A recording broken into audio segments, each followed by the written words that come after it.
Hello, everyone, and welcome to NINJAGOCast. I am your Sensei Wolfe. I'm LJ. I'm Mesa. I'm Sakota. And today we've got a really special podcast for you all today. As you can tell, you can see our faces, which is a little different. But we also have a couple of new faces, or very familiar faces if you're a Ninjago fan. I'd like to introduce you to Tommy Andreasen. You probably already know the man, the myth, the legend. And also the two composers who worked on Ninjago for its entire run, Kramer and Jay Vincent. Say hello! Hey, everybody. Yeah. Hi, everybody. Nice to see you again. Excited to be here. We're excited to have you. This is truly a treat.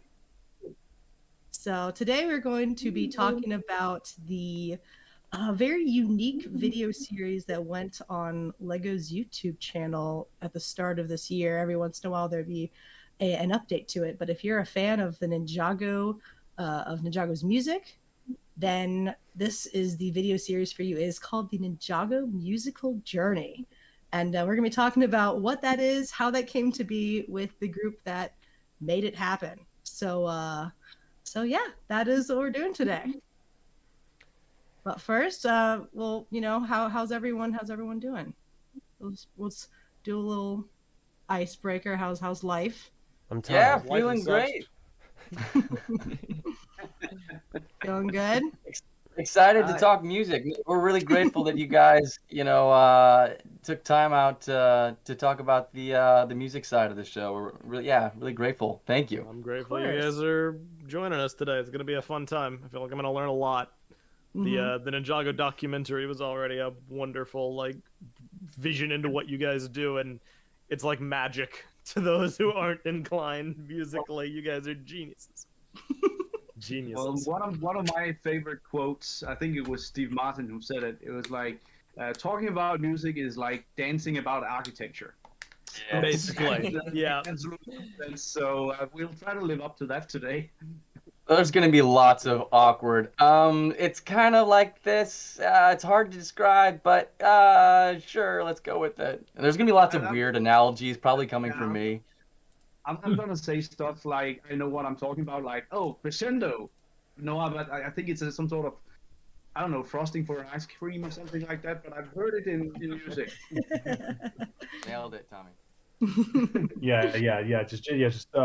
But you know, story-based music is the easiest to talk about for sure. Because even if people don't, understand all the instruments and all the, lovely Italian terms that our piano teachers taught us when we were little, we can still talk about what you're supposed to be thinking, what you're supposed to be feeling, and why. And it's a testament to Ninjago's enduring appeal, not just for people who watch the show, but for us who work on the show. Like we're on year 11, like 11 and a half at this point. And no, wait, it's August next month. It's going to be 11 years for us. Like 11, we'll be going on into year 12, and we still love talking about the music. We still love making it. I mean, just because the property is just so special. So we are, we're getting older. We're getting older, but I'd like to think we're not burning out because the show has that much more to say.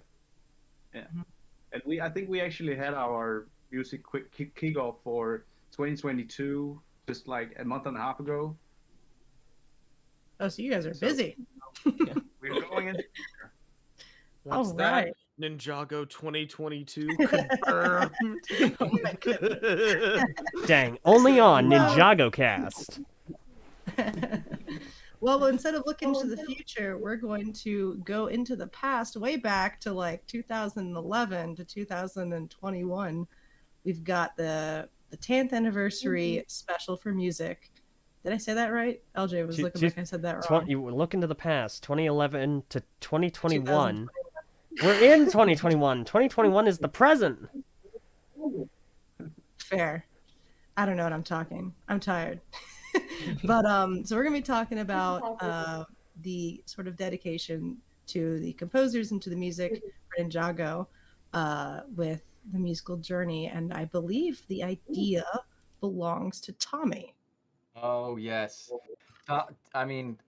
Totally. Shout out to Tommy for making this happen. He was the champion from the get-go. He's always had our back and been an uber fan and it really supported us from the get-go and gave us so much creative rope, probably too much. But he was such a believer in what we were doing, and a believer in this music that he wanted to get it out there. And it was for Jay and I, it was, kind of looking at the project as a whole when we first got going. It was pretty daunting. I don't know if it was for you, Jay, but it was for me. It was like, this is how many years of music that we have to try to compile into something that makes sense, because it's like a lifetime. It's feels like a whole career of music to try to package in one thing, and it felt overwhelming. But kudos to Tommy for believing in it, giving us all the support to make it happen. This was a project that was on and off for a while. It was like, are we doing this? Are we not doing this? Because as you probably know, Lego's doing all right. But that doesn't mean that money is just lying around. There's a time to ask for money, and if you miss that window, then you kind of, then you're screwed. And this idea kind of came up in the last minute. Actually, the idea first came up in April last year when the pandemic hit and everything was starting going into lockdown. And we were actually kind of freaking out a bit because that probably also meant that our studios were closing down. So we were kind of pitching ideas on how to make some sort of substantial content out of very little. So what could we do? And that's really where the genesis of the idea of the musical journey came out. So April in 2020, it didn't really go anywhere. But then, as we were going towards the 10th anniversary, and I was looking at, what are we coming out with? I kept feeling that we missed like a big sizable chunk of something.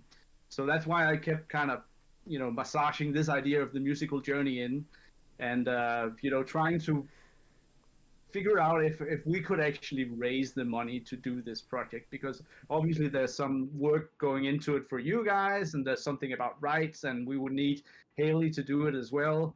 But it was, I'm rambling on about, but the whole project was kind of always on the verge of just collapsing on itself, because one, we needed a bit of money to do it. Two, if we didn't have Haley to do it, it just wouldn't be done, because obviously you can't just give this to any old editor and say, hey, can you really look at these 50 hours of footage and find the greatest emotional moments? No, this is something that you have to kind of know by heart, and then, also know the music to some extent, and, be able to put it together. It's like probably a monumental task. So it was always kind of on the verge of just collapsing on itself. Do we have the money? Don't we have the money? Can we do it in time? Can everyone just please come together, and can we actually make this work? So it was a bit of a stressful process to get it going. I mean, it was a daunting project just in its idea phase. It was like, wow. Mm-hmm.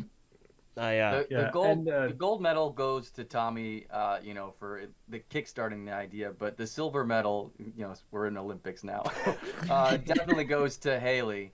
As Tommy said, I don't think there's anyone on the planet besides you who could have pulled this off in terms of having the show knowledge and then the technical skill to be able to go through every episode and know exactly which moment lined up with each visual moment goes with each musical moment, and then sometimes we do things out of order, and you would have to make it work, with chronology totally like thrown in a blender. It was an unbelievable feat that you pulled off. So silver medal goes to Haley. I think as important as all that stuff was like having an emotional connection to the material as well, because this couldn't be a hack job. It really needed to be able to the images needed to support the music. Mm-hmm. So it really was something where you you really had to know the material really well to make this work. If we're passing around medals, then the titanium medal, the greatest of them all, will go to the composers for creating the music that will last a decade, but is still connective enough to, like, you get the importance of Zayn's theme from 2011 and it carries on to 2020. Every moment has like a musical impact, and I mean that's the reason why I got into the soundtrack in the first place. I was like, there's something here. Like you listen to every scene and you can hear it in the background. It's not like, you know, a throwaway track that they reuse over and over and over again, like every single season. You're like, oh, here's the same track again. It's everything matters musically, and because of that, and I'm not the only fan that you know captured the hearts of. You know, there's so many other fans out there that, you know, love breaking down the Ninjago soundtrack because there is something to be broken down, and that, you know, that in itself deserves the titanium medal. And that's why I truly think this was, you know, an idea in the first place, because there's a journey that can be seen musically, and that if that can be made for something that it didn't really, you know, originally need it. It's an animated show to sell sets, and here we go. Like, it's all the emotions, all the adventure is still there. It's truly an amazing feat. For passing out medals, where's Wild Brain and Will Film's medal? Listen, Meso. Exactly, and we can just pass this all around. I mean, you know, we're going back to not only the music itself, but also the practical making of the musical journey project. I mean, Jeppe Rittervold shares our medal with us for sure. You know, he's the musical director. He wrote The Weekend Whip. He found us. He found us. He made this whole thing happen.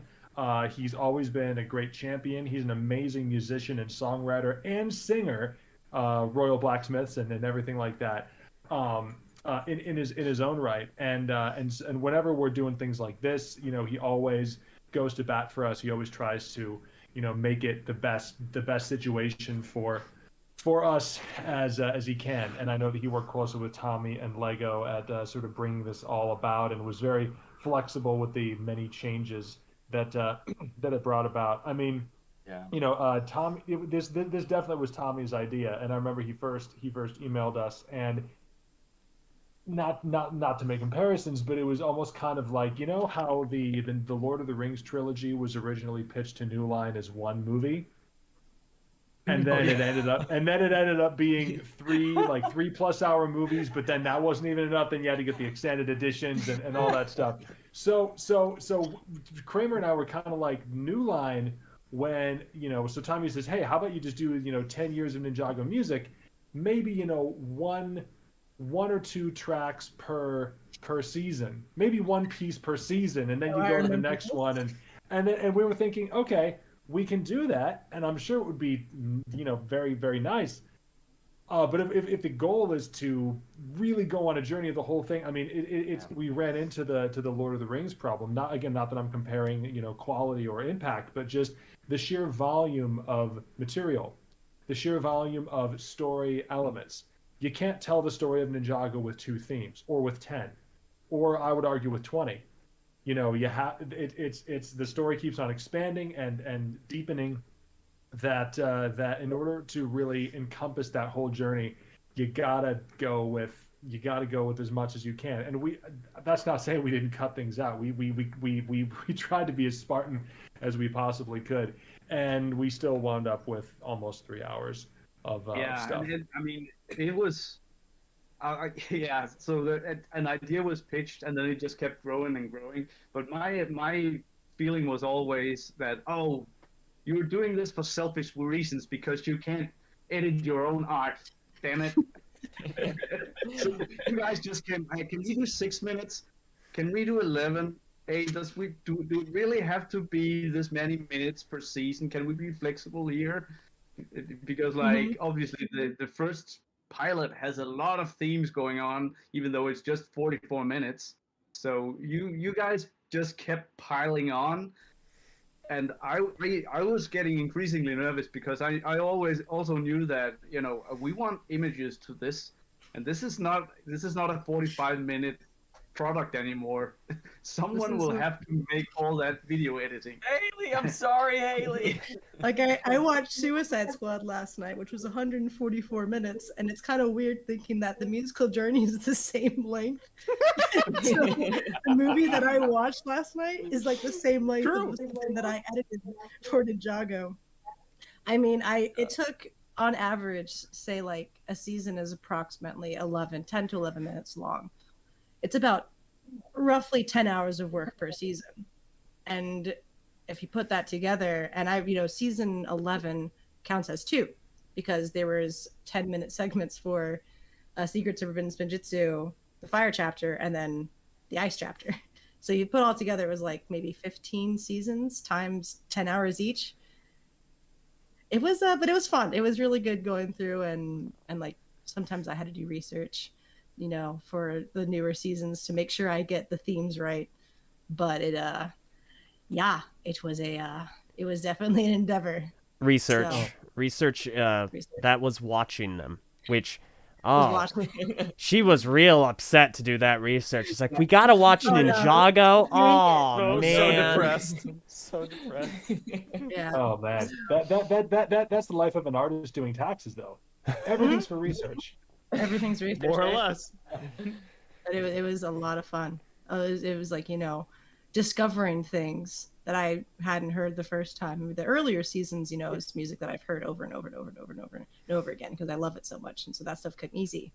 But then I would be in season 11 and hearing these tracks over and over again as I'm editing them, catching different nuances. It's truly, truly artful. So. Yeah, and I mean, even I was surprised when I listened to some of it because it's always been in the background.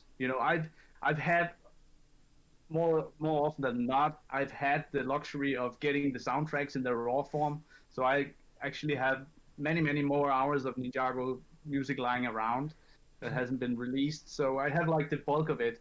But the way I've listened to it mostly has also been like behind clashing swords and people screaming and people talking. Mm-hmm. So just having that brought up to the foreground, but still have an image that kind of accentuates that was really, really awesome. And everyone just piled into it because I don't know if that was not my intention that you guys, Vincent and Jay. See, now I just did it. Vincent, Yeah, you jinxed yourself. You jinxed yourself. Vincent and Jay. We were talking about this earlier. Where is he? We're getting our names confused. You need to change the names. Yeah. I'm So Kramer. you guys. That's Vincent. On my end, you just look like you're pointing at LJ. Where are we? Right. I look like a fool now. It's all good. You guys jumped in on the approval on the editing process as well, which I didn't think that you wanted to do or needed to do. But it was whenever Haley sent out, like, here's another 45 minutes of music, then everyone watched it and everyone threw in their notes. And I think we did like 3 or 4 edits on each season. Mm-hmm. But obviously you guys could catch stuff that I couldn't. I was more like about the rhythm, whereas you was like, oh, this particular note needs to go with this particular image, or I will rip your head off. It was so encouraging to send off footage and then have feedback come so quickly, and also you all cared so much about, especially for Tommy, like this one frame needs to be moved like in this direction. The fact that you have that much care for this is it warms my heart. And I'm like, these are people that I'm so glad that work on the series, because that's how much they care. If I miss a cue, Michael or Jay is like, this is great, but can you add the postman here because this is the postman cue. I'm like, oh yeah, absolutely, I'll stick him in and whatnot. So it was so encouraging. That's a very nice way of saying it, because when I get a ton of notes, I'm just like, really? Okay. Yeah. No, we're so glad your heart was warm, and not to take anything away from that, but I mean, to him and me, giving notes is like breathing. But you're in terms of his. I mean, yeah, like we give notes all the time. We receive notes all the time, and so yeah, the specificity of the language, but and also, and by the way, lest anybody think there was a huge pile of notes, there actually never was. So for said 45-minute chunk, we may have said like maximum 3 things, 5 things, whatever. Which, I mean, if you think about the hundreds of shots and the hundreds of transitions and the more hundreds of combinations of music and images, the fact that we even had the gall to say 3 to 5 things about it is just a testimony to the extraordinary work that was done. Really nailed it. A lot of it was timing, you know. It's like it's a little bit off beat. I'm like, I got you. I'm gonna slow this down just a tad so it's on the beat. So I mean that's just something that I practice is, you know, I like stuff on the beat because it just feels nice, and especially since it's only music, you don't have dialogue to kind of hide the beats in the music. So if it's off beat, like if a shot changes or like, you know, a punch doesn't land and it's like just a little off, then it feels weird. And that, I mean, that was also probably another big issue was the talking head syndrome, which Tommy talked a lot about, or noted that with Ninjago, a lot of it is dialogue. You know, once you actually sit and you watch the action, especially in the 22-minute episodes, there's a lot of talking and not really a lot of action. And we didn't want to really put the talk into Musical Journey because and there's music over it, it just feels weird. Oh my gosh, So that threw me for a second, Haley. Oh, Yeah, that fudge. was pretty odd. I thought your audio cut out. Oh. Hold on.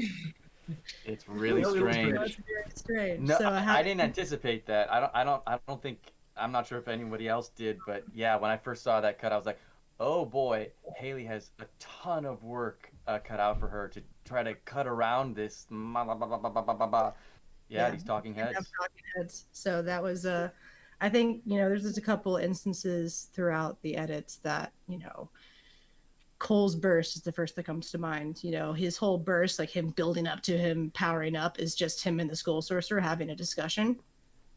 And I'm like, it's great music. I mean, it's beautiful, but they're just talking and we're not going to hear it. So what can we do? And so I put in the scene in the heart of the mountain just to kind of, you know, it fits for that moment because it has I call it the hero theme or the overture for Ninjago and whatnot. So it matches what's happening with Cole or whatever. So it's finding like a solution to not having people talk.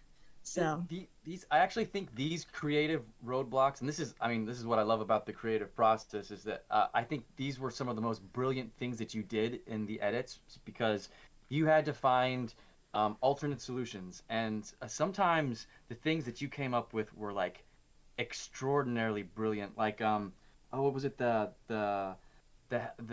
was it the Hands of Times where you did I forget which part you did, like a flashback within a flashback, or it was oh gosh, I'm misremembering now. But there was what the talking heads, what it forced you to do was to find like connections within the story that weren't necessarily touching each other like chronologically. You had to pull like from other parts of the season, and because of that, like watching the whole journey all the way through, you get like a different perspective of the whole journey and the whole of the season because of the way that the footage is now, you know, mashed together. It's really interesting what you did. Yeah, you did the same thing with Akita in the Ice chapter. Yes. Mm-hmm. Yeah. Mm-hmm. Yeah.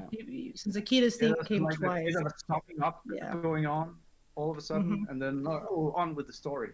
Mm-hmm. Yeah. It I think when I received the music from you all, I had to decide when I listened to it, is this someone's theme for a person? Is it an event? Or is this kind of a location? You know, tournament elements, you get, you know, the tournament that's going on, which is, you know, more like a montage. With Misako, that's a theme, so it's mostly a spotlight on her. And then there's an event like Zane's Sacrifice. The events, I usually just plop it in there, match it up with the music, and then I listen and watch to make sure it's lined up, maybe make a few tweaks. But those ones I don't touch because I'm like, it's literally written for this moment. It's already out there. Sometimes there's talking heads, but there's nothing really I can do about that. It's a big moment. You can hear it in your head a lot. Like I can just hear it's not about numbers even in the midst of this event, but yeah, doing that for every. What was it? The Zane's memory switch, where it goes into his flashback, and then you do like a recap of. For that one, I actually remember way back in like probably 2013, 2014 when I started editing, I wanted to make a compilation of all the ninja reaching their true potentials using the True Potential soundtrack, because you use the same soundtrack for all of their big moments, which I thought was really clever.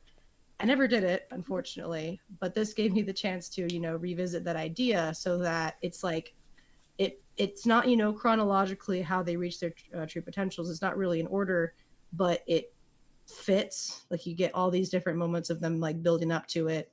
You get to see in Zane's flashback music kind of the beats that lead up to them reaching their true potential, and so that's how like that area flows together. Right, that's so meta. It's like we're not going through Zane's memories, we're going through our memories of the show itself. Mm-hmm. So yeah, so good. Mm-hmm. It's yeah, and then you get like certain events like Taking the Bait for season 1, where it's like the Great Devourer track, and I have to fit the 22-minute episode in 2 minutes and 9 seconds. And I remember having the most fun with like the whole Devourer versus the Bounty, and like I'm like, this is great, huge chase music, this is really epic. And then we get to like this flourish of the overture, a very heroic overture, and I'm still on like Devour versus the Bounty, and I'm like, there's no heroic moment in this fight. They lose. It is sad. The Bounty is destroyed. And I'm like, what are you talking about? The community loves bounty destructions. It's know, heroic in a right? sense. It's great. Bounty's the real hero. So it's like, I've got to go so much faster. So I had to go back and trim, so I can match that heroic moment to when they, pin the Devourer on the head with the flute and with the ultrasonic radar. So I had to move fast. And that was the first. Actually, that's my favorite edit of the entire thing. Is actually when they're battling the Devourer in the scrapyard, and Smash Zane looks up and they shoot the flute, and then it cuts to the Devourer going towards the city.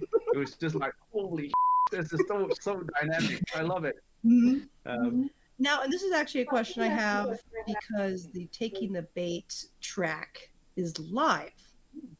That was recorded live. And so my question for that is, how did that happen? Number one. Number two, can we get more? Can you do more live? Yeah. That was I was recording another film, and we had some like extra recording time in the session, and I was like, what the heck, let's do it, because I just love that track. So orchestrated it out and had it recorded. So yeah, that was just kind of a one-off. Did that just out of love. Mm-hmm. Yeah. Ninjago International Tour win. Let's do the musical journey, but live, right? Yes. Tommy needs to like acquire some serious blackmail material within the Lego Corporation in order to procure those amount of funds. Mm-hmm. But like, so you chose Taking the Bait. So I guess the question for you both is, if you could choose, even for Tommy, if you could choose like 2 or 3 tracks to perform live off the top of your head, which ones would you pick? And it could be from the musical journey, or it doesn't have to be. It could even be from Skybound. But yeah, I mean, I think yeah. Go for it, Tommy. Go ahead. No, you go. Well, I just love like the Falcon theme. Whenever Saint followed the Falcon, and then there's 2 tracks from Secrets of the Forbidden Spinjitzu. I don't know. On my hard drive, they're called Twice as Stubborn. So that's when Lloyd repairs the mech in the ice cave, and then there's Pecking Order, which is Zane against the bird.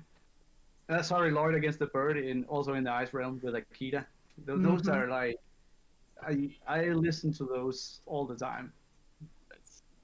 They are incredibly hype moments. Yeah, sure. It was one of my favorite sequences of the musical journey. Was that actually? I remember you were very excited about like the action montage. Oh yeah, when I got the mech montage, I was like, I'm not just gonna have like him standing up for that big moment. It's gonna be a mech montage for when the beat drops. So yeah, that was so much fun. Jay on that one. You even hit the pose on. Yeah, that was yeah. That was epic. I mean, the story of the Huh is like a story and all on its own. But I mean, I'm sure you guys know that's like and now that's like the sound of the toy too. Anytime there's a Ninjago toy, Huh, I don't know. it's iconic. Yeah.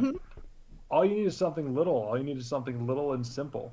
But yeah, no, it's very, it's obviously a huge undertaking. But you know, kind of going back to the idea of, you know, how are we going to tell? It's interesting because you have like you said, like the meta, like the total 10-year journey, but then you also have, it's like you have a journey within a piece. And this is like talking about like how we're editing the music. You know, you have a journey within a piece. Each piece has to make sense within itself. Then you have to have the overall flow of the season. It has to flow musically, but then it also has to encapsulate the story of the season appropriately. And then you know, it has to work season to season. It has to work throughout the entire thing. You know, so we had a pretty clearly defined set of parameters. We had our own kind of lingo that we would use with one another in terms of how to organize these things. We had things like characters, we had things like, you know, suites, we had things like, you know, big moments, kind of like you said. And Haley, obviously, as an artist, as an editor, you discerned those things right away. That was another one of the very surprising things about how quickly you got it. How quickly you guys, it's like, you know, the first thing, it's like, oh, yeah, this is what it's supposed to be, just already. Wow, I guess this isn't going to be that hard. I mean, hard to evaluate, not hard to do. I mean, it is going to be hard to do. It's not going to be hard to evaluate.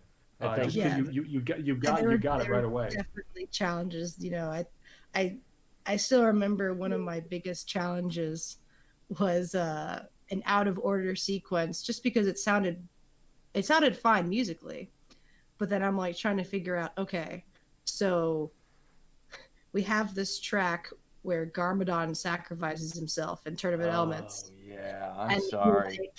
And so he gets sacrificed, and then following that is Lloyd like having his big emotional track, which is in the TV show is before that, because he's like upset that Garmadon is going to do it. He like throws the book down and jumps off, and then he has his flashback sequence, and then he decides to come back up on the boat and be the one to banish him. Well, it was reversed in the musical journey, so I had to figure out how to cut it so that it looked like Lloyd like was there the whole time, and then at the very end like dropped the book and pieced out for his big emotional bit, and then immediately was back on the boat because when the snake, like the serpentine, came out to like bless him, so he's just back in the spot with like just getting those in order, just, you know, because you wanted to make sense. The music makes sense. You want the visuals to make sense so that it feels good in your brain as you watch it. That was like, I think, one of the hardest moments. I'll take ownership of that one. That's my bad. I was Come on, like, Michael. organizing this, and I was like, oh man, this just flows way much, so much better, way better musically. It doesn't make sense, but we gotta do it. And Jay was like, are you sure? This doesn't make any sense. I was like, I know, but it just feels right. I mean, it makes sense for you guys. Yeah. Like, that's your priority is, you know, the musical flow, you know? Yeah. Yeah, and that was always Tommy's priority too. Yeah. You know, we would occasionally ask him, it's like, you know, how about this or how about this? And he says the main thing is it has to be a listening experience. Because again, the intention was for people to build their 10th anniversary sets while listening to this music and reminiscing and getting all the joy, you know, coming back. So you know, from the very beginning, you know, we tried to stay true to that intention. You know, just kind of bringing it full circle to like the Legos themselves. Absolutely. I will say it served another purpose. In addition to being really good to listen to while you build Ninjago sets. Come to find out, it's really good for road trips. It serves a very good because it takes a normal road trip, just driving down the interstate. Oh my gosh, whoa, everything's so epic. Okay, I've got my hands on the wheel. Yeah, everything's going really well. Oh, look at that car. Whoa. It's really good for that. My hour and a half on the train a lot. For sure. Hour and a half as well. Like the world needs this drawing is what you feel like when you got that music booming. One of the really unique challenges about this project, I mean, I've never done anything like this length where, it was really, it's one continuous thing, right? When you listen to it, it flows. It's just like when you start the journey, it's like you're dropped into a river and you're just carried along, right?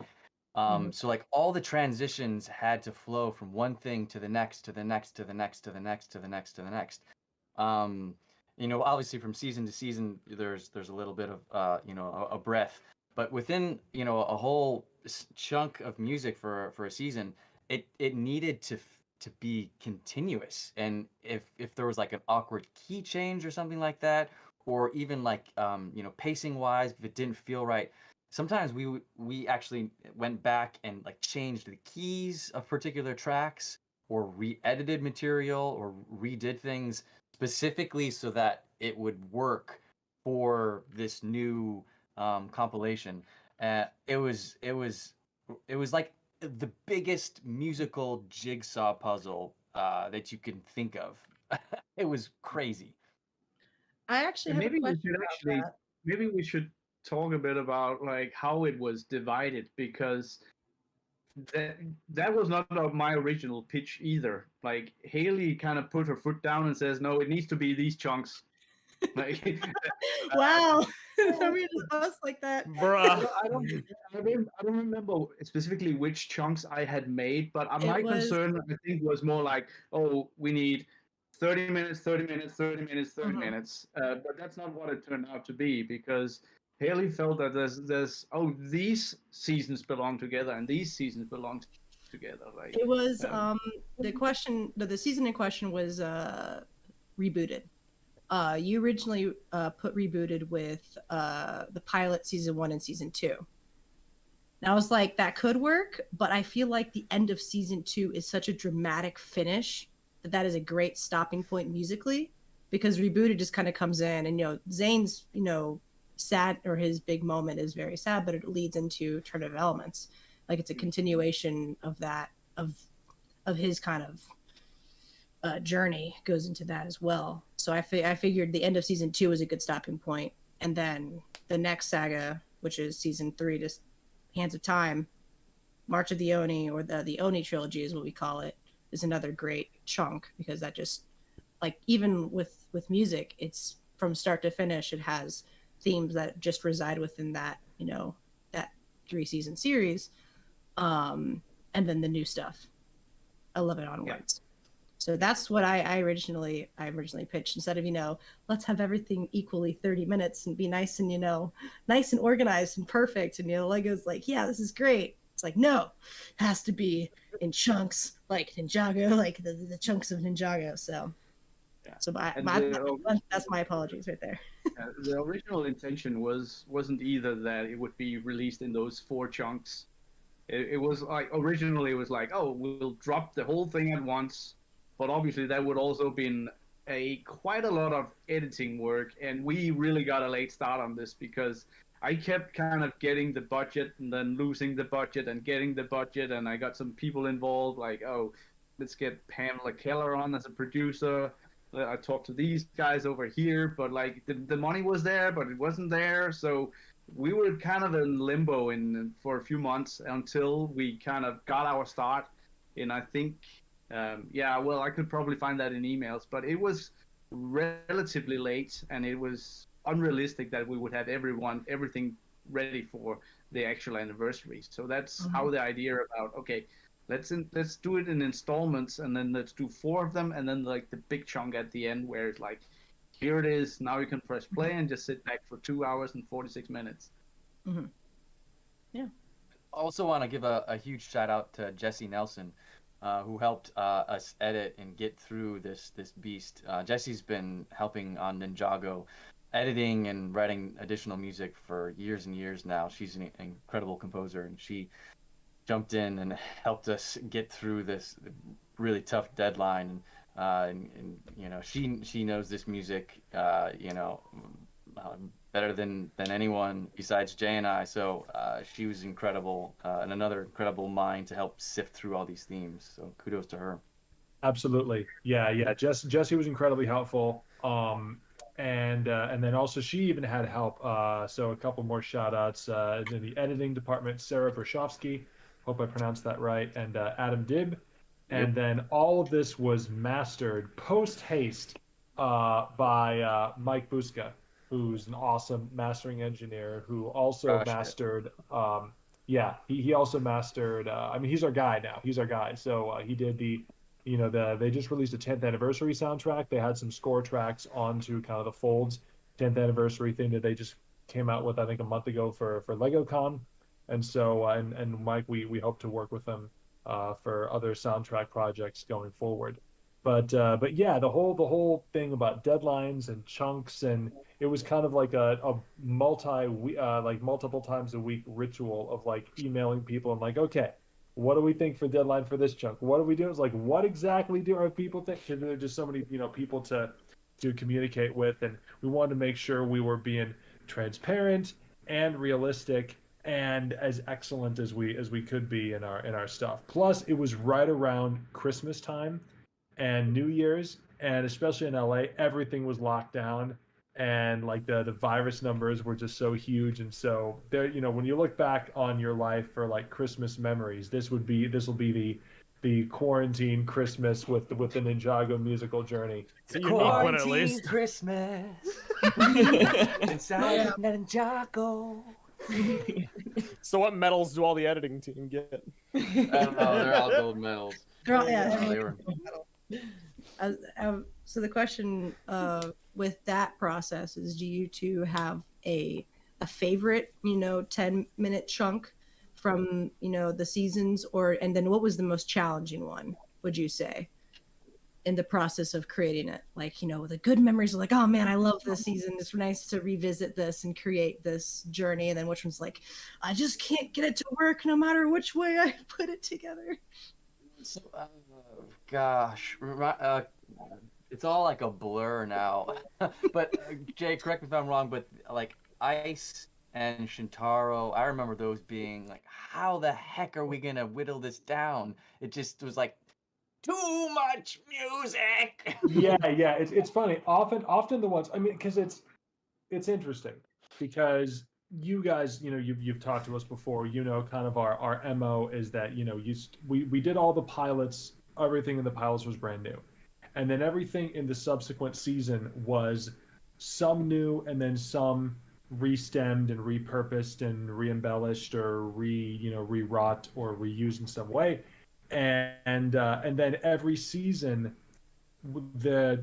every time there's a reason, and there are millions of reasons to do something new for each scene, we do it. So there are dramatic reasons to do it. It's like we literally don't have anything even remotely close to this. There's character reasons. This is a new character. There's audience like heart reasons. It's like this is such an important moment for the show. We want to give it like so much attention, and a lot of it is like sort of environmental. For instance, it's like we've never gone underwater before. So what does underwater music sound like? So then that's a whole nother thing. Like Shintaro was one of the most challenging things because it's this all new place. It's this all new underground, world. And same thing with the Never Realm. And so a lot of those seasons and stuff just out of necessity required so much new music. So while we take the exact same amount of care each season to write the new material, to write the new themes, and invest in the new characters, the new story elements and stuff. Just certain seasons have a larger library than others, just because of their setting and their plot needs. So what he was saying is that for for instance, Ice and Shintaro, it wasn't necessarily that we liked or disliked those seasons more so than the others. It just happened to be that there was so much material, there was so much music. I mean, often it's kind of like, how do you decide between this stuff? I mean, the seasons, like for instance, season 7 or season realistic, or like March of the Oni, for instance. I mean, those are shorter seasons, so that was easier. But the seasons in which we sort of like, you had the clear of an idea we had of like what we definitely had to use and when and why, the easier time we had with it. And then it was those things where, for instance, like Shintaro, it's like we call it Shintaro, you guys call it Master of the Mountain. But we had so much to use, and it was so vast too. It's like we had the lowly Upley, you had that funny He-Man flashback episode, you had the Skull Sorcerer, you had Colin, you had the whole world. Yeah, and so it's like, how do you consolidate that while still giving appropriate enough attention to the heart, no pun intended, of the story, which is the Master of Earth theme, the Cole and Lily, the Cole family theme. So, yeah, that was definitely tough. And then it's like, how do you make it economical? And so yeah, it's definitely was a challenge for us. It was a challenge for our editors, but yeah, what did make it easier is we've been doing this whole thing for so long. It's pretty easy for us to kind of be objective about stuff. It's like, we love this piece, we love it as music, but it's probably not going to fit story-wise, so we gotta axe it. You have to be brutal with your own work, but we expected it to hurt a lot more, the brutality, but it wasn't so bad. That's good. I mean, if you guys need a hand axing it, I can let you borrow some. Then you had the opposite problem with Skybound. Yeah, Skybound. That goes to the journey with Skybound, because I know a couple of fans were like, "Wow, all the seasons are 10 minutes long, and then Skybound is around 6." So what's this? If you want to talk the story of Skybound, that'd be fun. All right. Yeah. Go for it. All right. Well, most people probably know that the season 6 music budget was much proposed to be much lower, and it may have even been music and sound design, because I know that during the Jam Will Film era, all that stuff was packaged together. We don't know the details, and there are no real hard feelings on the matter. I mean, it's good that we don't know the details, but the long and the short of it was there was not a sufficient budget for new music. And so it's like it was going to be editing only, and which already was a lot of work, and it was probably in all enough time has passed that we can say they still got a really good deal out of it, just for editing. So then we made a couple of episodes, and then people came back and they're like, man, I really wish Nauticon had a theme. Like, we like this music, but we really wish this season had something special. And then I'm sure Tommy was like, that's why you pay for music. So anyway, it was this good learning experience, I'm sure, for everybody, that sort of like, it was this self-authenticating thing of like, well, this is why you have a music budget and all that stuff. So this is why you hire composers and everything. So it was just a good sort of like, sort of system check, I guess. So then they managed to, and again, no hard feelings. I'm sure there were good reasons for everything. We're business owners ourselves. Believe me, we understand. So finally they managed to get a little something together. They're like, okay, just write like a piece for Nauticon. Write a Nauticon suite that's like all the different moods, like his little genie appearing thing, and his conniving and scheming and seducing, and then the wishes and the temptations, and then the action and all that stuff. So we did a Nauticon suite, and I'm sure you guys have heard that. And then then when it came to the musical journey, it's like, all right, we got like a little under 3 minutes for season 6, and that's pretty much 3 minutes. And then Tommy's like, that's no, it. we need more. And we're like, that's all there is, Tommy. My concern was that some people love Skybound. Well, that's people's favorite season, And They're some cool, people would be yeah. really wrong if that segment for Skybound was so short. So how did we stretch that out was kind of the challenge there. We tried to find some significant pieces that we reused for editing that felt that were attached to big moments within the season. So we used that to supplement that chunk. Yeah, and please go ahead. I was gonna say, like, it was a challenge for sure, editing wise, but it was also more fun to take apart Skybound and be like, okay, so this isn't gonna be the traditional, musical journey of here's an event, we have a character, but the character has to be like very expansive. It can't be like a moment for the character, and that's what I made the decision. We get the 3 chunks. Nauticon suite, obviously, going to be Nauticon throughout his moods, which is what you were saying, which was really weird hearing that, because that's what I did for the editing. And then we have the pirates. Yes. So I did a little pirate suite, which was Tyler's favorite. I love them. All the different characters there. And then the last segment, which you used a couple of times in Skybound. I don't even know what season of Origin that track is from, but I transformed that into a kind of J suite. Like we see the ninja, try to save the day, and then it eventually evolves into Jay becoming the hero, and then it ends with Nia dead, which is kind of a cliffhanger. But it's like, hey, watch Skybound to see what happens next. It wasn't like the happy ending that most of the other seasons were, but it was a way to kind of shrink it down in like a bite-sized Skybound piece. Yeah. In the end, I think we're grateful that the whole Skybound season thing happened with the music, because in a way, I think it may have been like a little,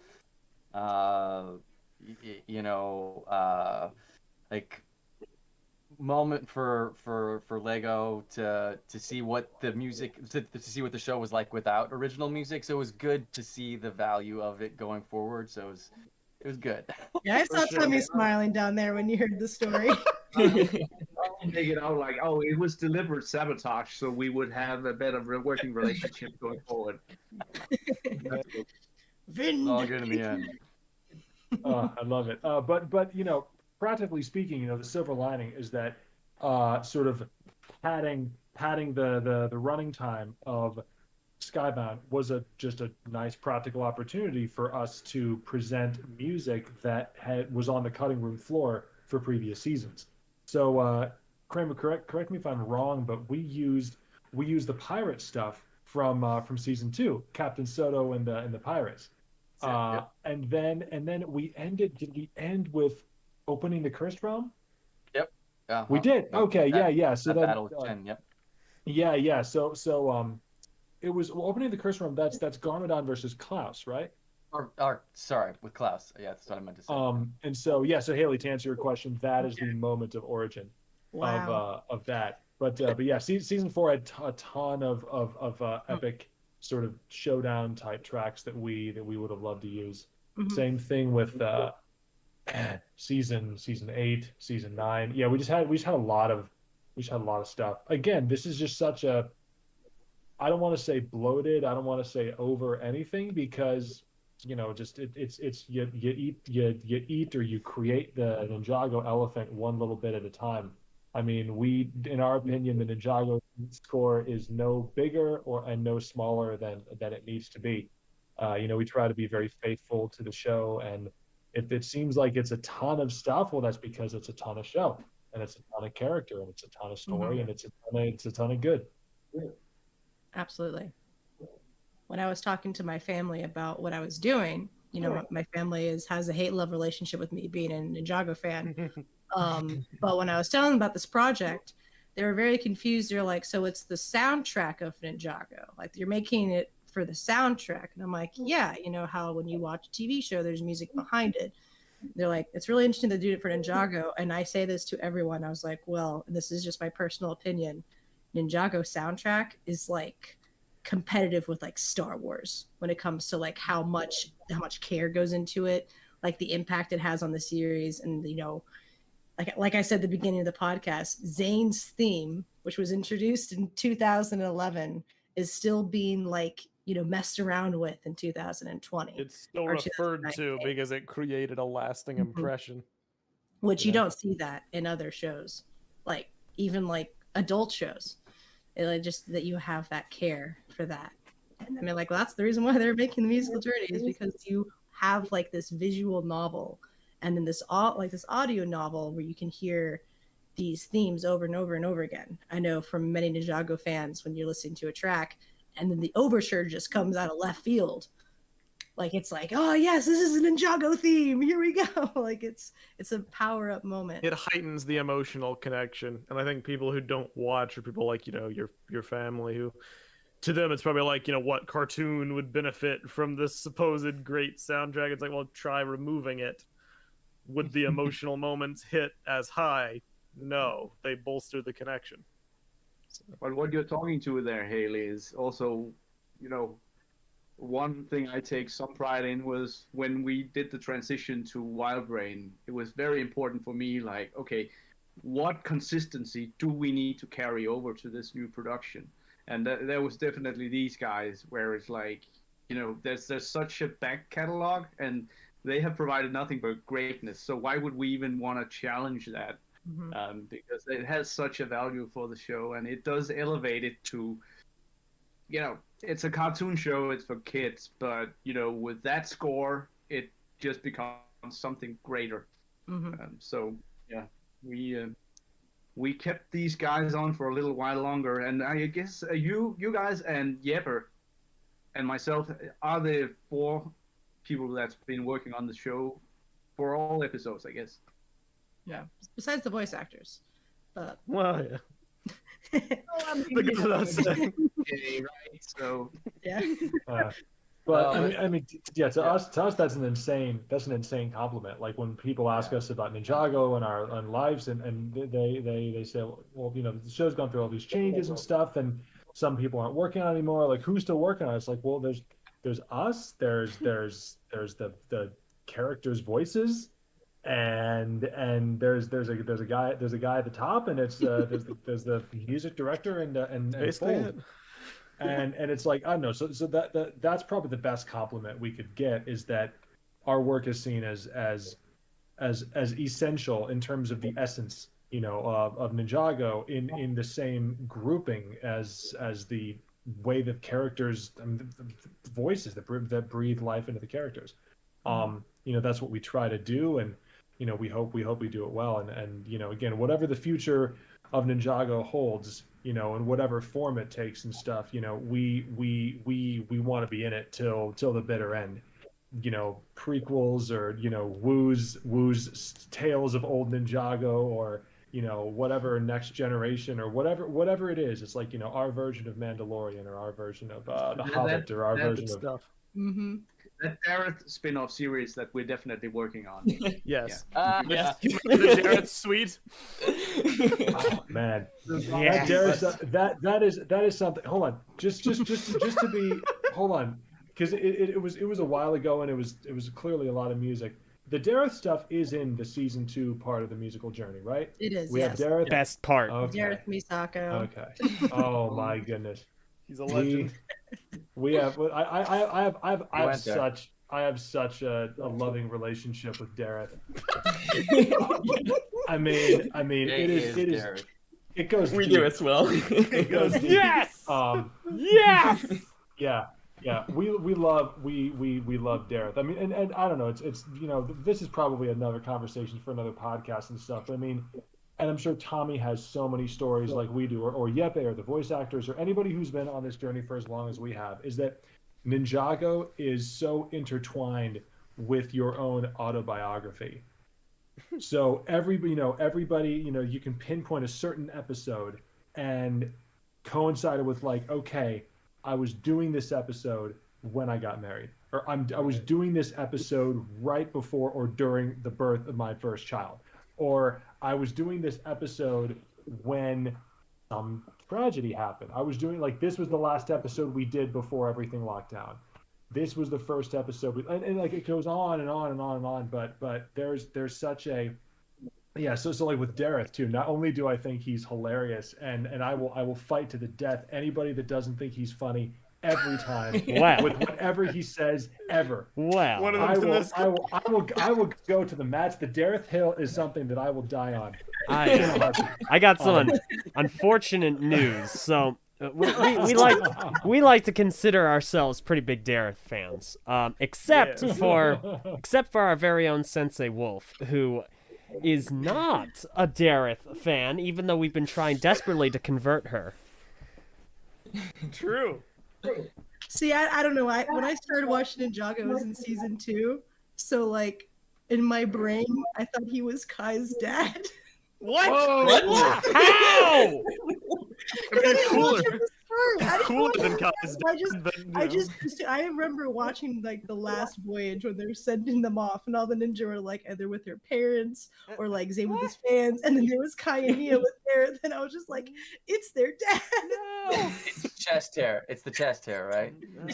Yeah. It's the chest hair and the attitude. Like it was those two together. I was like, it's gotta be, Dareth and Kai do have like similar vibes. So I think after that, like my brain was just like, he's not super cool, but he's cool. I mean, he's definitely grown. Like I liked him in Prime Empire and whatnot. Oh, did so you?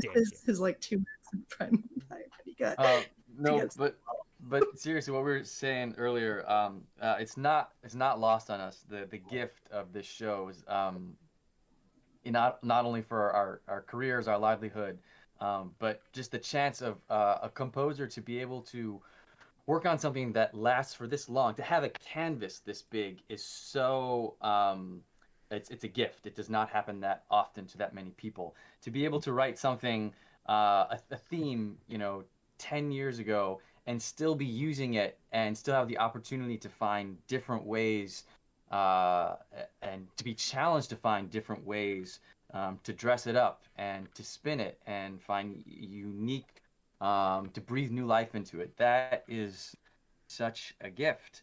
And we're so grateful for it. The show has been just like a thing that dropped from the heavens into Jay and I's lap. Yeah, it's amazing. Makes sense. Yeah, it's really amazing. I mean, it's kind of like the proverbial like baby on the doorstep, and it turns out to be like a superhuman baby that you're just so blessed to be raising. Ninjago is a superhuman baby. You heard it here first, folks. Yeah. Superhuman baby. Yeah, no, it's true. I mean, I mean, think of the most sort of high-minded composer dreams that a person can have when they're young about writing music that somehow impacts people in a positive way, or writing music that has meaning and everybody wants to do that. But then the opportunity and the audience connection and the worldwide distribution, it's like everybody wants to make an impact. Almost nobody can. For various reasons, you need a team. You need a exactly, and so to be this show is that for us and so much more. And it's so weird because as far as composers go, we're still relatively young. It's like we've already checked like all the boxes. It's like everything we wanted to do with our lives and music, and in terms of like check. It's like this. We've been able to do that, and we still just kind of can't believe it. I mean, the only thing we could do, and we felt this way from the very beginning. And I think enough time has passed that we can admit it's like we felt amazingly underqualified to be doing this at the very beginning. It was so we was this thing where kind of like the cartoon character that's like really small and puny, but then it's like it like puffs itself up so it appears to be like natural size for a few minutes before anybody notices something's wrong. Like that's what we did when we wrote the music for the pilot. And then people are like, "Oh, I can't like this," and it's like, "Oh, wait a second, we actually have to be that big all the time." And then it just kind of so we've always thought of this as a privilege that we are required to constantly live up to. And the impact, it blows my mind.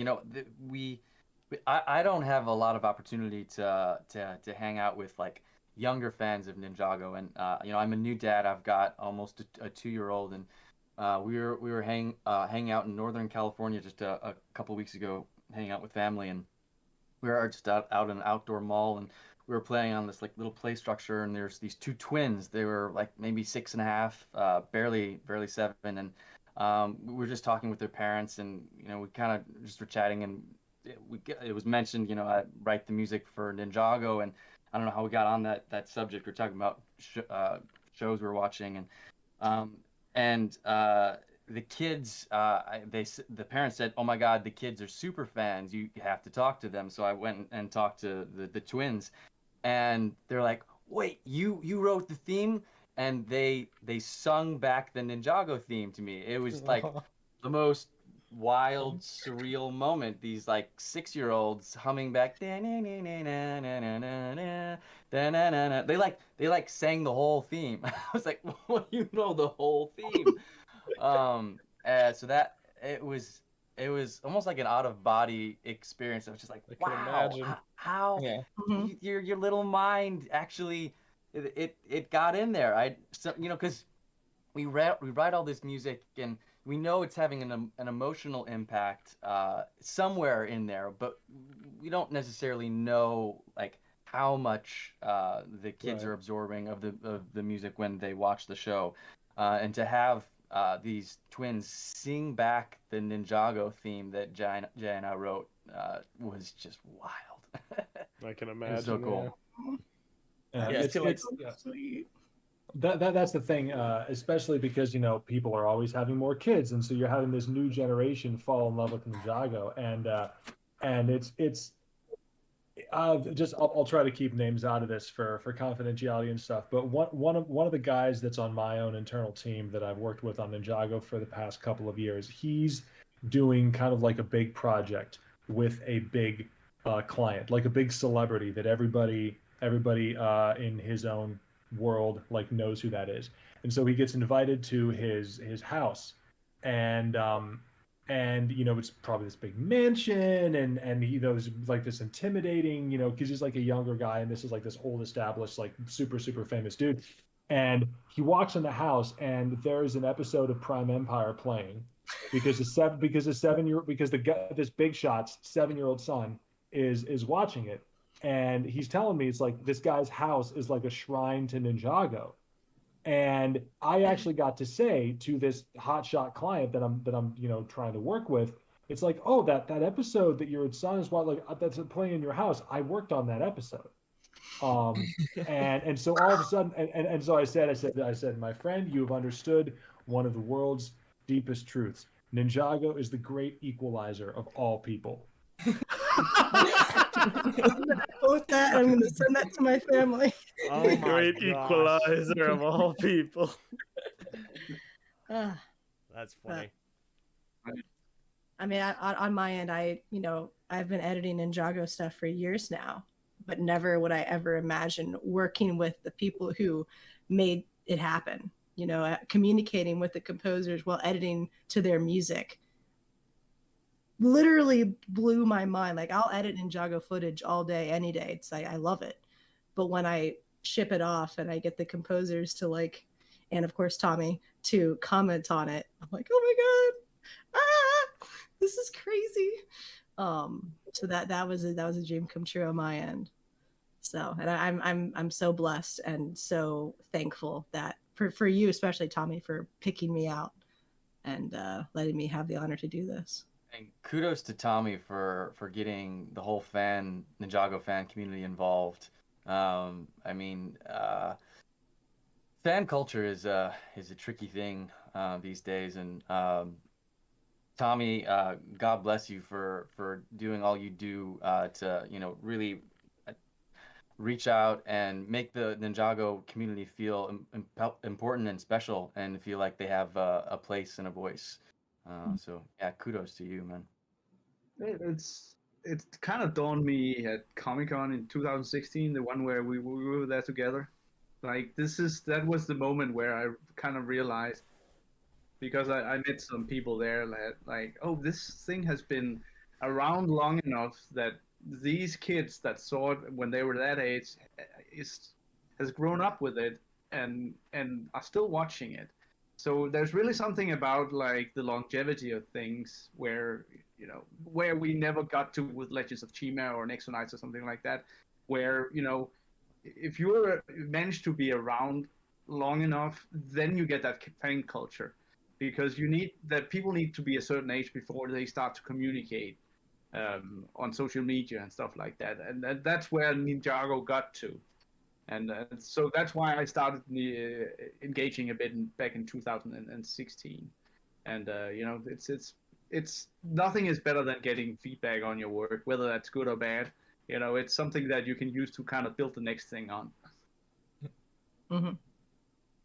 LJ with the shifty eyes. Don't look at me. No. No, I'm not the focal point here. You look away. All right, so before we get to a couple of fan questions, we have a super chat from Spiang.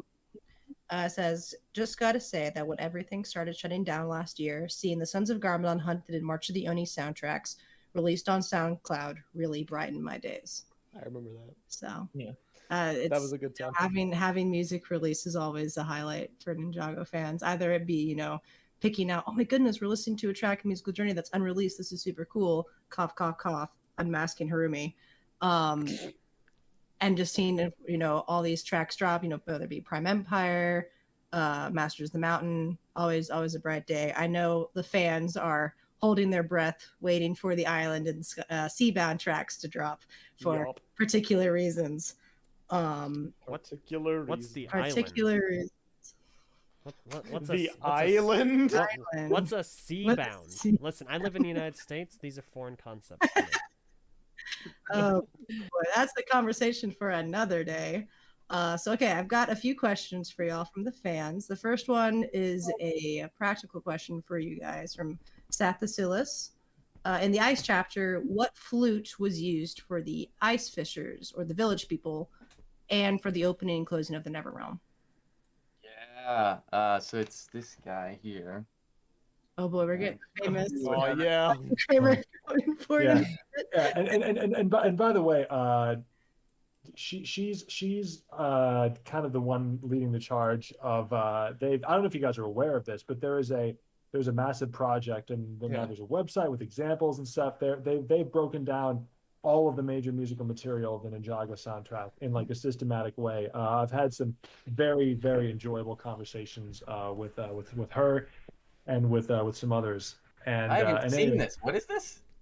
It's really cool. Remember, this is the thing I was telling you, that the people that are making the leitmotif catalog, and we've talked a couple times.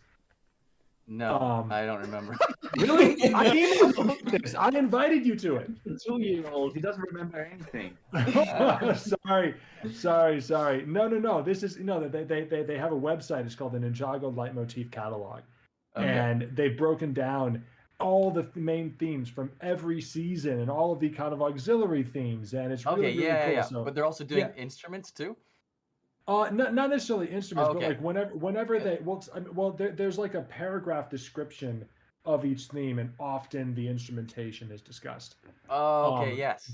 But anyway, I mentioned that also because there was an inside joke within the question. She says the Ice Fishers or the village people, and you and I are the only ones in the world that call them that. I didn't. It's like so. It's so synonymous. I didn't even like register it. The village people. One of the exactly, Tommy.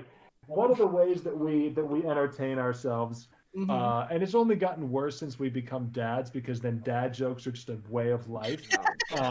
We have the most fun, probably too much, but we don't care. Naming the cues. We name the cues, and we some of our favorite things have been naming them, and they're often like really terrible puns. Exactly, but it has to be the right kind of terrible. It either has to be good or so bad it's good, but it can't just be bad. It can't just be regular bad. And so, but then we have our own inside jokes for like the names of the characters and stuff. So yeah, the ice fishers became the village people. Brilliant. And so anyway, but sorry, enough rambling. Back to the flute. So no, this is a Native American flute. It's a bass flute, and I mean what I love about it is that it's so low that it has kind of like a wolfy sound. It's a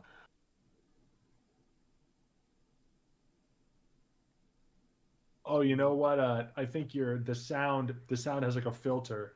It's Oh, detecting that as enemy fire, so it's muting it. we're not allowed to play music so via weird. Discord. Darn. I was blowing through it. I was not just mimicking it. I'll put it in. It's so strange. Fair enough. But it sounds like a wolf. So, anyways, that's that flute.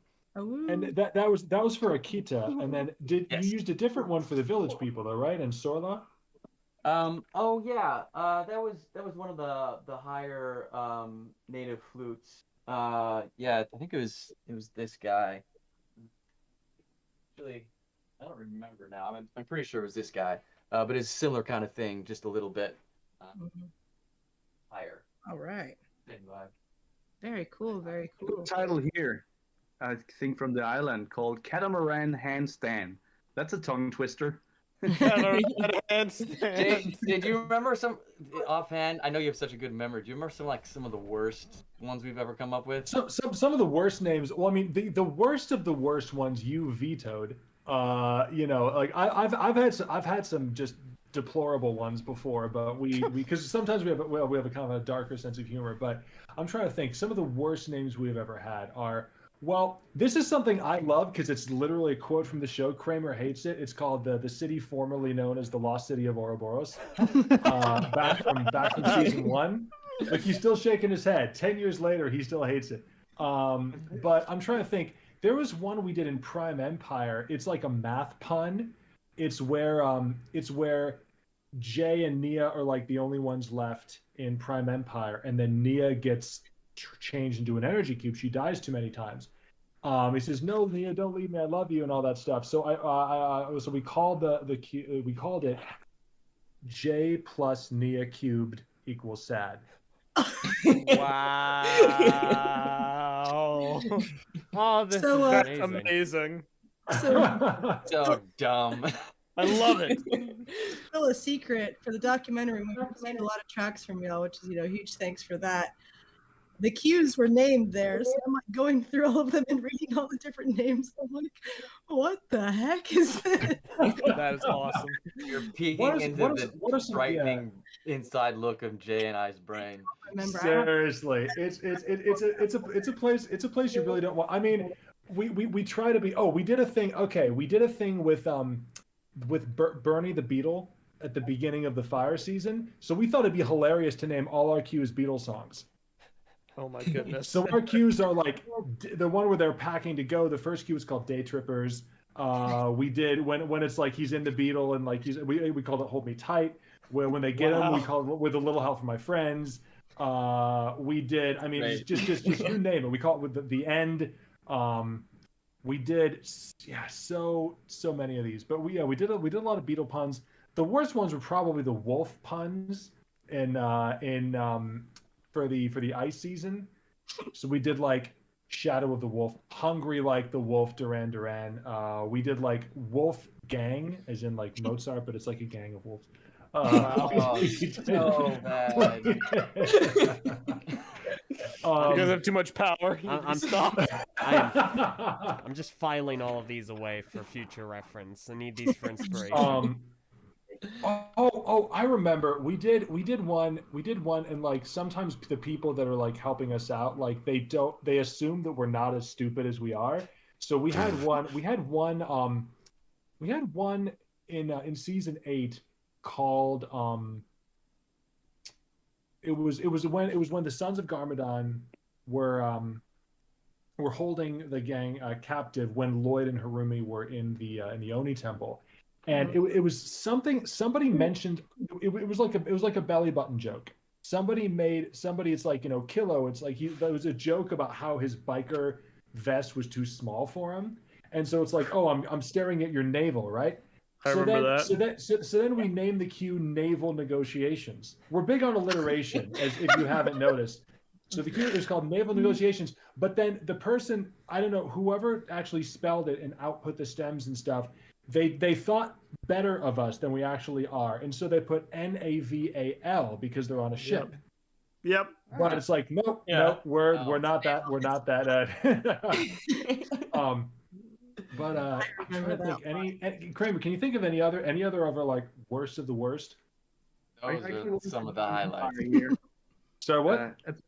I got one for Prime Empire. A boy's best friend is his motherboard. Oh yes! Wow. Yes! I remember that. That's stupid. Yeah. You guys are wild. Because it's like highbrow and lowbrow. It's like, you got a classic line from Hitchcock and then just dumb it down as much as you can. But that's the thing. It's like, composing, for media, the schedules, the deadlines, the pressure, you have to find ways to entertain yourself, even if it's something like this. So don't be too hard on us. I'll do my best. All right, one other question. If you can, it's a pretty heavy question, but as much as you can shrink it down the answer. You guys are Jonathan Romano asks, as a composer myself, I would be interested to hear, is it all in the box, live sessions, or a mix? And then what are the composer's favorite tools to work with? I think we know Michael's answer from the documentary. It's the 2 tools he buys per season. But other than that, what other stuff do you like to work with? Yeah, I mean, in terms of like live versus in the box, it's mostly in the box. It's a lot of like every sample library there is out there we have and we use. But then we put a veneer on top. That's what I like to think of it. I come from me and my dad used to build furniture together. He's a big woodworker, and there's a technique where you have like cheap wood on the bottom and then fancy wood on top of the veneer, and it kind of is the same thing with music where you have the samples underneath, and even if you just have like a few live instruments on top, it can fake it and you can really make the track come alive with just only a couple live tracks. So we try to put as many just little live elements as we can on all of our music. And then in terms of tools, Logic Pro, Jay and I both love working in Logic Pro, and we use Pro Tools, and I use Melodyne a lot to fix all my terrible out of tune playing. And I mean, there's just so many different tools. It's easy these days. There's like the access to technology is easy. The trick is what you do with it. Mm-hmm. Yeah, and I think just from a practical standpoint, because we went to music school once upon a time, so we heard something about how like key centers have to work together or something like that. And so one of our favorite tools is called Sound Shifter. It's like the top of the line pitch shifting kind of software. So let's say we're putting different cues together. You probably noticed this in the musical journey. One of the cues, I believe, for Zane's funeral in season 3 was a half step, I believe, lower than it is in the episode. And the reason for that is because we needed the keys to work with what came before it and what came after. So there has to be flow. There has to be flow. So there's a rhyme and a reason for almost all of the keys that we choose. The tricky thing is that as the show is evolving and as we are evolving as composers, we often kind of go outside of the box more and more and more in terms of key centers, modulations, different things we can do with the music, especially given the various environments and stuff. I mean, you've had like more foreign territories, foreign to what we're used to in our normal language, like Shintaro or like the underwater kingdom. And so you're going to have more like elements of fantasy in that, and musically that carries a lot of history. There are certain musical keys and modes and chords, etc., that are more fantastical to our sensibilities, to our ears. And so, long story short, we do way more key changes now than we did 10 years ago. And in order to make all that work together, sometimes you gotta change keys after the cue's written.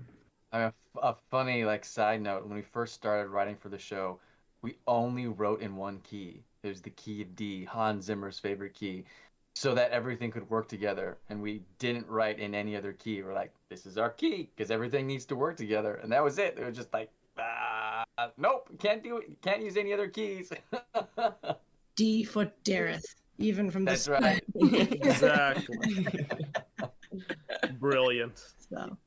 All right, and a final question. When making and this is from Master of Minifix on Twitter. When making a soundtrack for the show, what source material are you given for the scene, and how do you decide what instrument to use?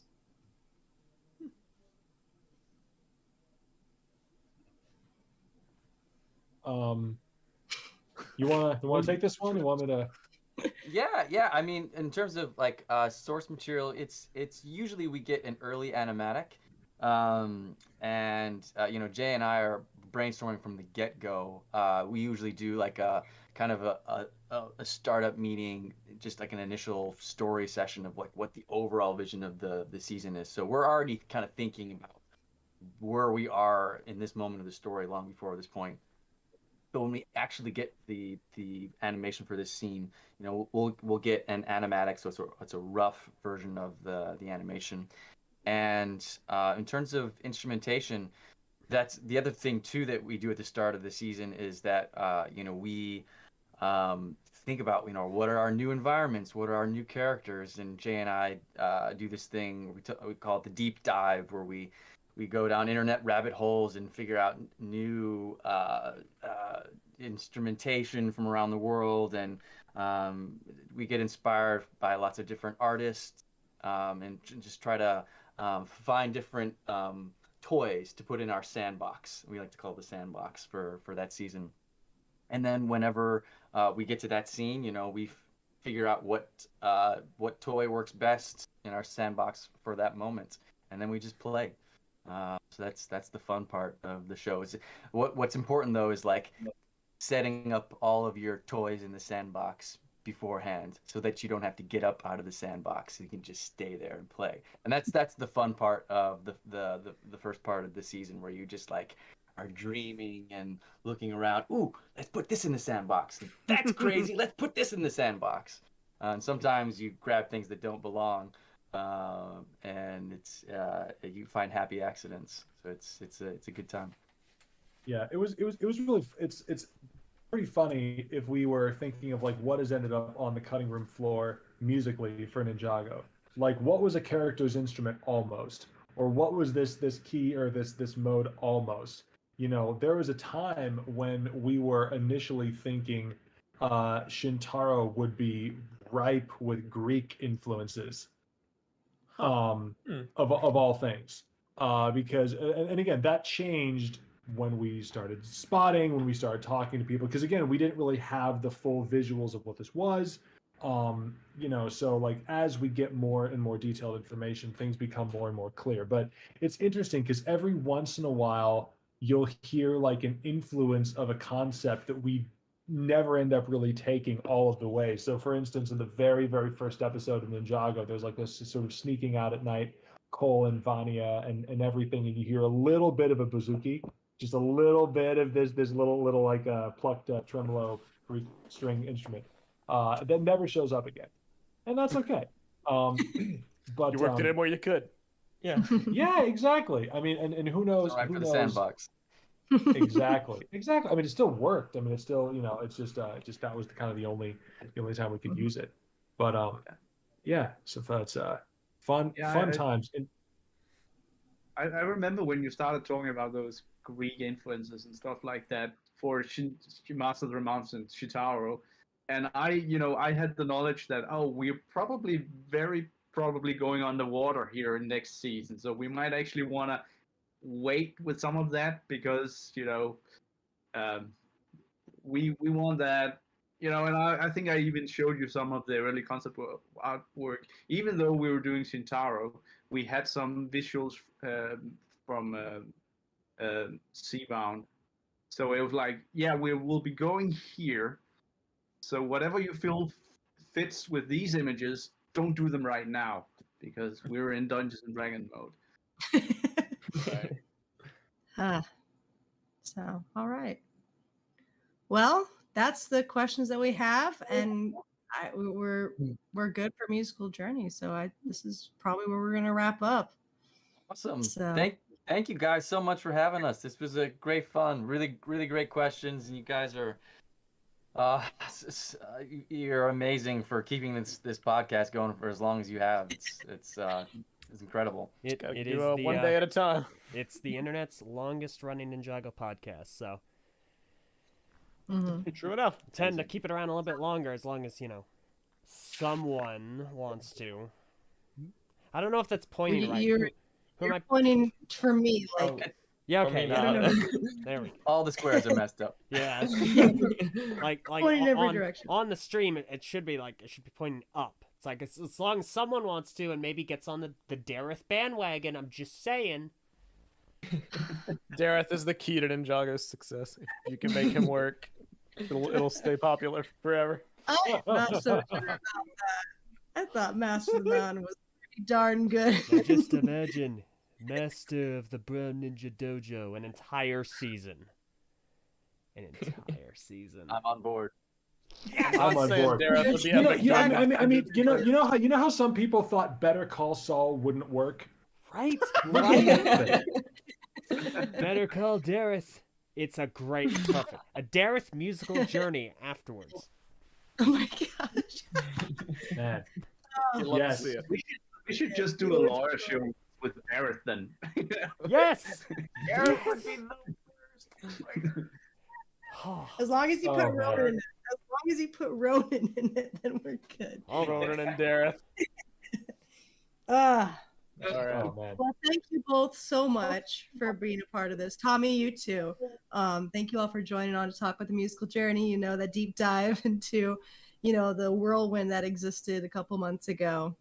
The creative whirlwind, and that is very, very popular. And you can find Musical Journey on Lego's YouTube channel. The first episode that came out like 6 or 7 or 8 months ago at this point, maybe longer, has just hit 1 million views. So that's a huge hoopla to that. Keep watching. It's good to go back and listen and watch. And get the other ones up. Get the other ones up there too. So, for sure. Well, yeah, thank you all so much for being a part of this. Most definitely. Thanks, everybody. Stay safe. Thank you guys. Yes. All right. Thank you guys. And keep it going. Keep it going. There's something about Ninjago that just makes you want to do it forever. So let's keep it going.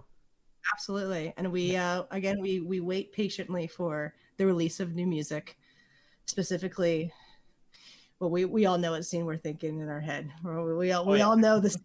Anyone else? This is the second time you mentioned this. I don't know specifically what you're talking about, but okay. A tall glass of water. Tall glass of water.